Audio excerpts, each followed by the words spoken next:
Hello મિત્રો, કેમ છો? તો સ્વાગત છે તમારા બધાનું આજના વિડીયોમાં. તો આજના વિડીયોમાં આપણે વાત કરીએ કે કોન્સ્ટેબલની એક્ઝામ છે. પાર્ટ એ માં કેટલામાં લાવવા, પાર્ટ બી માં કેટલા લાવવા, આખો સ્ટ્રેટેજી વિડીયો છે.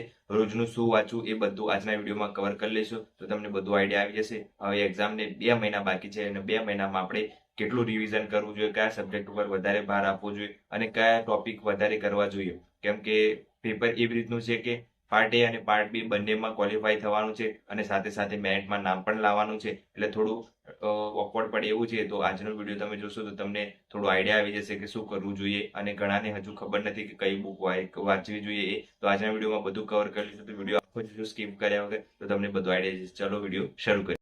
તો આપણે ગુજરાત પોલીસની વાત કરીએ, બરાબર. પોલીસ કોન્સ્ટેબલની એમાં બિન હથિયારીની વધારે ડિમાન્ડ છે અત્યારે, કેમ કે બધાને જ ગમતી હોય છે. એટલે તો બિન હથિયારની વાત કરીએ તો એની સાથે આપણે સ્ટ્રેટેજી વિડીયો આખો બનાવીએ છીએ. પહેલાં આપણે પાર્ટ એની વાત કરીએ, એમાં બધા સબ્જેક્ટ પણ કવર કરી લઈશું. તો પાર્ટ એમાં આપણે જોઈએ કે હવે વારંવાર એટલા માટે મારે વિડીયો બનાવવો પડે છે કે એક્ઝામ નજીક આવે છે અને બધા જ્યાં ત્યાં ગેરમાર્ગે દોડે છે અને બધાના કોમેન્ટ એક જ આવે છે કઈ બુક વાંચવી જોઈએ. હજુ બુકની વિચારે છે, એટલા માટે ફરીથી બનાવવો પડે છે. તો ગણિત છે, એ ગણિત છે ખાસ જરૂરી છે. 30 માર્ક્સનું છે કોન્સ્ટેબલમાં, અને આ 30 માર્ક્સનું કવર છે એટલા માટે આપણે જોઈએ કે 30 માર્ક્સ ક્યાંથી કવર થશે.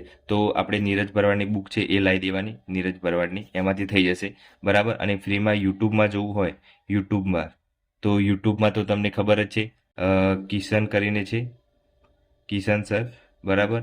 પછી હેક્સામેથ છે, પોકેટ પોકેટ લર્નિંગ લખશો તમે તો આવી જશે ઓટોમેટિક પોકેટ લર્નિંગ, બરાબર. એમનું એપ્લિકેશન પણ ફ્રી છે અને યુટ્યુબ પર પણ ફ્રી છે. તો ગણિતનું આટલું કરી દેશો તો પણ, આમાંથી કોઈ એકનું કરી દેશો તો પણ વાંધો આવશે નહીં. બુક લાવી હોય તો નીરજ સરની લાવી દેજો, બહુ સારી છે ગણિતમાં, બરાબર. 30 માર્ક્સનું કવર થઈ જશે. મેથ્સ પણ એવી રીતે જ કરવાનું છે. મેથ્સ નહીં પણ રિઝનિંગ છે એ 30 માર્ક્સનું છે, બરાબર. એ પણ 30 માર્ક્સનું છે રિઝનિંગ, અને આ પણ 30 માર્ક્સનું. 30 ને 30 60 આ થયા, અને 20 માર્ક્સનું ગુજરાતી, બરાબર.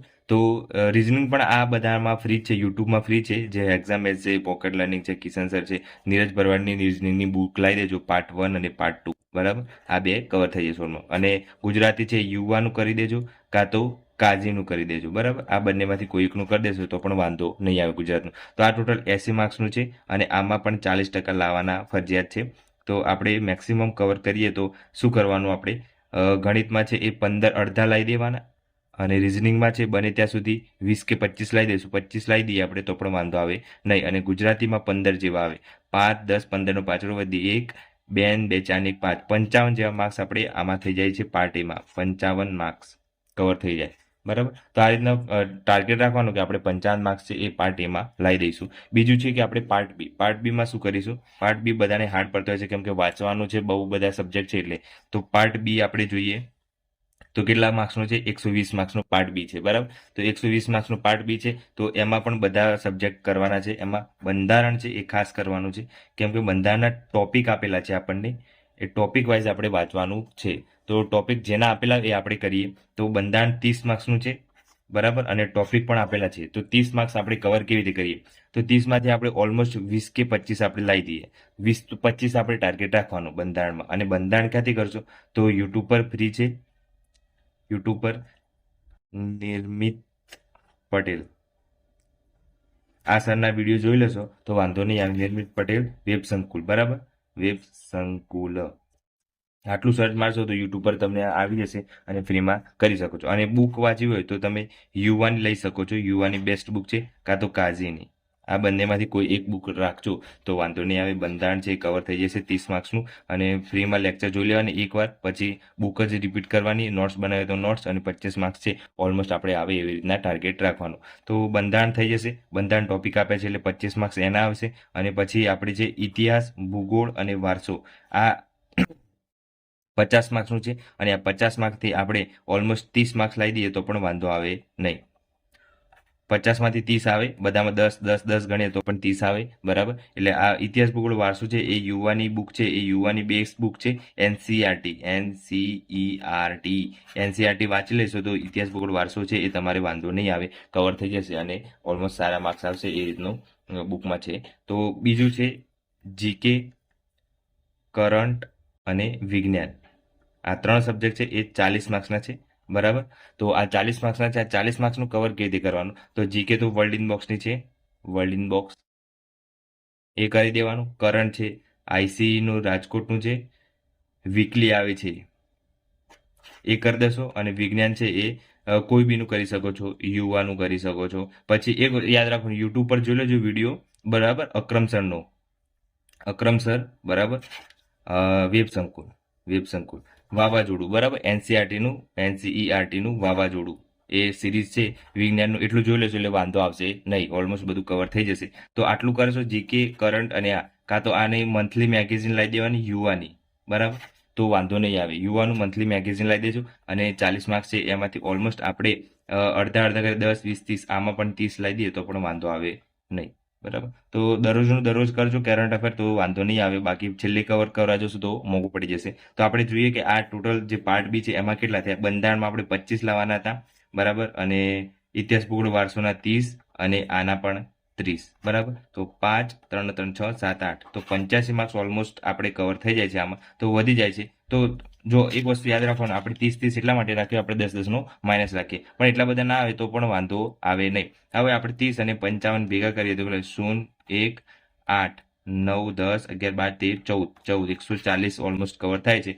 તો 140 નો આપણે ટાર્ગેટ હોય તો બીજા આપણે 60 છે એ 4 ભાગ્યા 4 એકા 4, 2, 0, 5, 4, 20, 15 માઇનસ થાય, બરાબર. એટલે સમજી લેવાનું આપણે ઓલમોસ્ટ છે 135 થી 140 ની વચ્ચે માર્ક્સ આવે તો માઇનસ થઈને પણ આપણે થઈ જાય, મેળ ખાઈ જાય, એટલું ધ્યાન રાખવાનું, તો વાંધો આવે નહીં. તો આપણે છે એ 125 ની આસપાસ આવી જઈએ.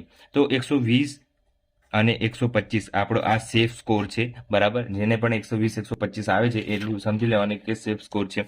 અને બિન હથિયારી જોઈતી હોય, બિન હથિયારી, બધાને કહું છું ત્યાં સુધી ધ્યાનમાં રાખજો કે બિન હથિયારી જોબ જોઈતી હોય તો વધારે માર્ક્સ લાવવાના હશે. બાકી 110 હશે તો પણ બધાનું સિલેક્શન થઈ જ જાય છે, પણ 125 ની આસપાસ હશે તો તમારી ગમતી જોબ મળશે, બરાબર. તો ટાર્ગેટ આપણું 140 હશે તો માઇનસ થઈને પણ આપણે 130, 125 ની આસપાસ આવી જશે. એટલે આટલું ધ્યાન રાખવાનું કે આપણે કઈ જોબ જોઈએ છે અને કેવી રીતના આપણે માર્ક્સ લાવવા જોઈએ, એટલું માટે.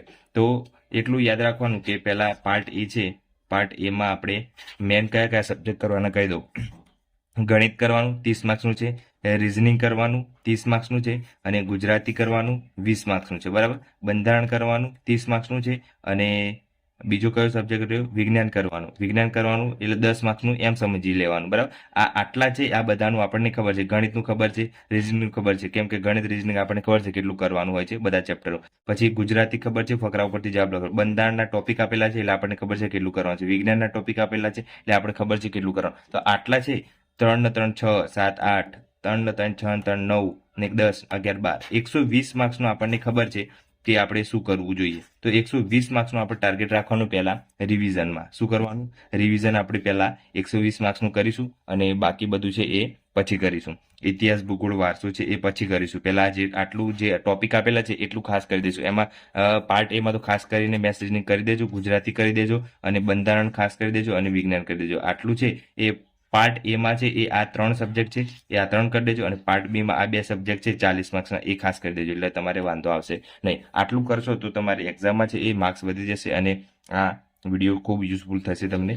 હવે નેક્સ્ટ આપણે જેટલા ટોપિક છે એ બધા આઈએમપી ટોપિક લઈને આવીશું બધા સબ્જેક્ટના. ઇતિહાસ, ભૂગોળ, વારસો, બંધારણ, પછી મેથ્સ, રિઝનિંગ, પછી બીજું કઈ રહ્યું જીકે, એ બધા આટલા સબ્જેક્ટ છે.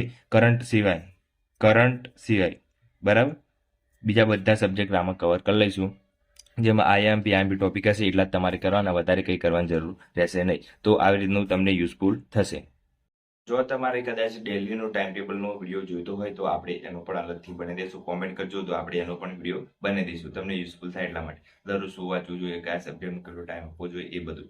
તો 12 કલાકનું ટાઈમ ટેબલ તો આપણે બનાવેલું છે. 12 કલાક કેવી રીતે વાંચવા જોઈએ, ના જોયું તો જોઈ લેજો એકવાર, અને તમને આઈડિયા આવી જશે કે 12 કલાક કેવી રીતે વાંચવું જોઈએ. અને ના ખબર હોય તો નેક્સ્ટ વિડીયોમાં આપણે બધું કવર કરી લઈશું. 12 કલાકમાં કયા કયા સબ્જેક્ટ વાંચવા જોઈએ, શું વાંચવું જોઈએ, દરરોજ શું વાંચવું જોઈએ, બરાબર.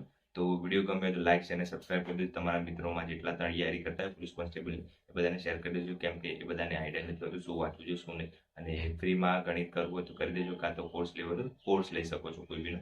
તો આજ માટે એટલું રાખીએ, અને ચેનલ પર નવા સબસ્ક્રાઈબ કરી દેજો. જય હિન્દ, જય ભારત.